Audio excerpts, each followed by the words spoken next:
안녕하십니까? 배팅 부동산 일이 일을 만들고 있다. 전세 국가에서 노보증, 보증하지 않는다. 선언을 하면은 다 끝날 일이다. 진행하도록 하겠습니다. 국가에서 뻘짓거리 하고 있습니다.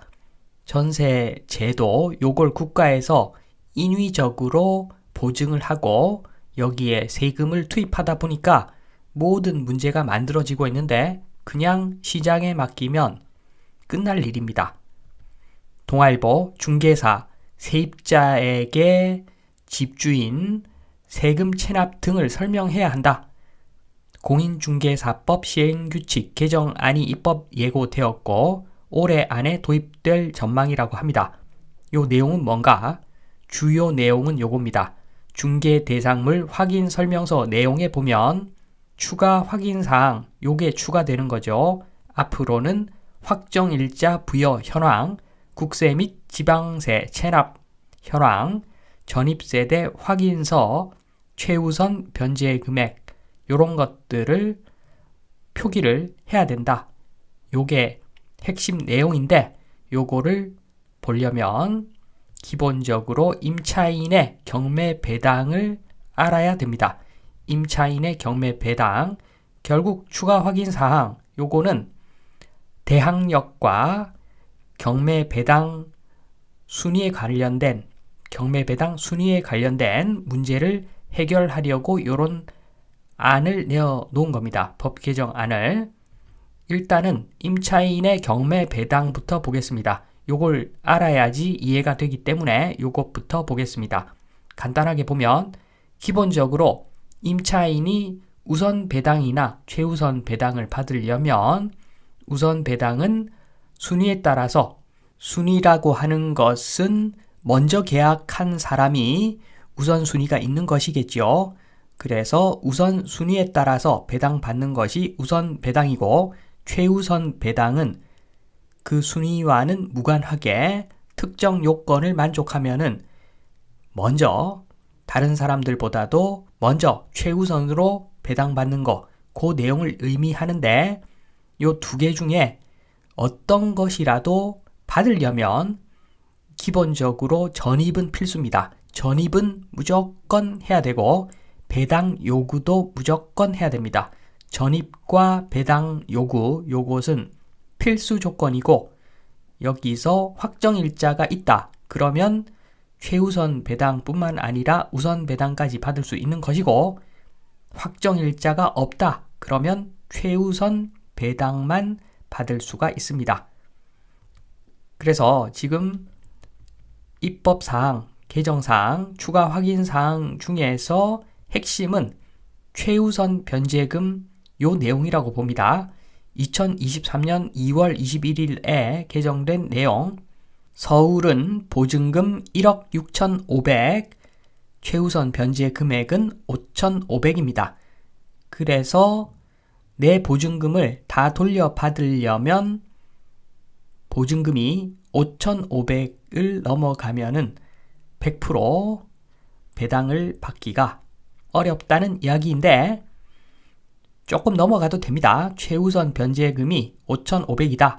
그러면 만약에 보증금 7,000에 월세 200이다. 요 정도 계약은 괜찮습니다. 경매 진행되는 동안에 한 10개월 정도 월세를 내지 않으면 거기서 2천만 원 정도는 세이브 할 수 있기 때문에 그러면 되죠. 7,000에 200.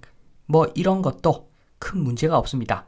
보증금이 1억 6,500보다 작으면 5,500만 원까지는 최우선으로 변제를 받기 때문에 요 제도를 알고 요 금액을 알면 그리고 요 금액에 맞게 계약을 하면은 대항력이고 뭐고 필요 없죠. 그냥 변제를 다 받을 수 있다. 이렇게 보시면 되기 때문에 가장 핵심적인 내용입니다.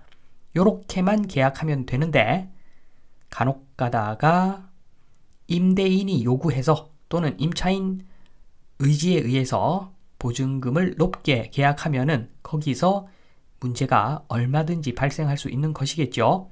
서울은 이런데 과밀 억제 권역은 그보다는 약간 금액이 작습니다. 그래서 요거는 지역마다 그리고 시기마다 계약 시기마다 다 최우선 변제금 기준이 다릅니다. 그래서 저도 헷갈리는 부분인데 요거를 그 지역에 있는 부동산에서 확인 설명서에 표기하면은 고객이 엄청나게 편해진다. 정말로 좋은 제도라고 좋은 법 개정 내용이라고 보여집니다. 그래서 이렇게 하면은 안전한 반전세 또는 월세 계약 유도가 되면서 보증금 보호를 할 수가 있다. 기본적으로 요것만 지키면은 아무 문제가 없는데 꼭 이렇게만 계약하는 법이 없죠. 그래서 확정일자 부여 현황 전입세대 확인서 요거를 또 고지를 임차인에게 하게 법을 지금 바꾼다고 합니다. 요거는 뭐냐 하면은 기존 전입세대가 2019년 3월에 들어와 있는데 신규 전입세대가 2023년 12월에 들어갈 예정입니다. 만약에 이렇다고 하면은 지금 공실일 때 만약에 기존 전입세대가 있다. 그러면 낭패죠. 그런데 지금 살고 있는 사람이 기존 전입세대하고 일치한다. 그러면 큰 문제가 없습니다. 기존 전입세대가 전출하고 신규 전입세대가 전입을 할 때 주민센터 가서 확인하면은 깔끔하게 해결되죠. 그리고 사전에 이러한 사항을 한번 짚고 넘어갈 수도 있습니다. 그렇게 하면은 대항력은 확보된다는 이야기죠. 대항력. 요거는 차선책인데 최악의 경우에 그러니까 내가 계약을 좀 잘못해서 매매가가 1억짜리인데 전세 2억에 만약에 내가 들어갔다. 그러면은 경매 갈 확률이 높아지는데 그렇게 가더라도 명도는 안 당한다는 거죠. 대항력이 있으니까 차선책이다. 그리고 마지막으로 국세 및 지방세 체납.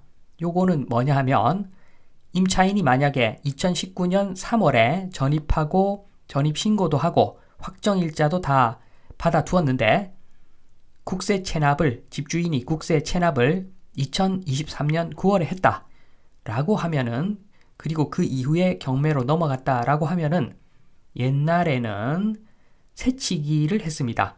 세금은 우선적으로 걷어야 되는 것이기 때문에 전입 일자와 무관하게 국세 체납 저걸 우선적으로 변제를 했기 때문에 임차인이 보증금을 다 못 받는 경우가 발생을 했었죠.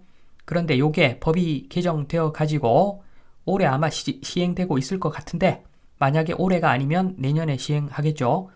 앞으로는 국세 체납 요게 2023년 9월 임차인 전입 시기보다도 뒤에 발생한 국세 체납은 우선 변제 대상이 아니다. 이렇게 법을 개정하였습니다.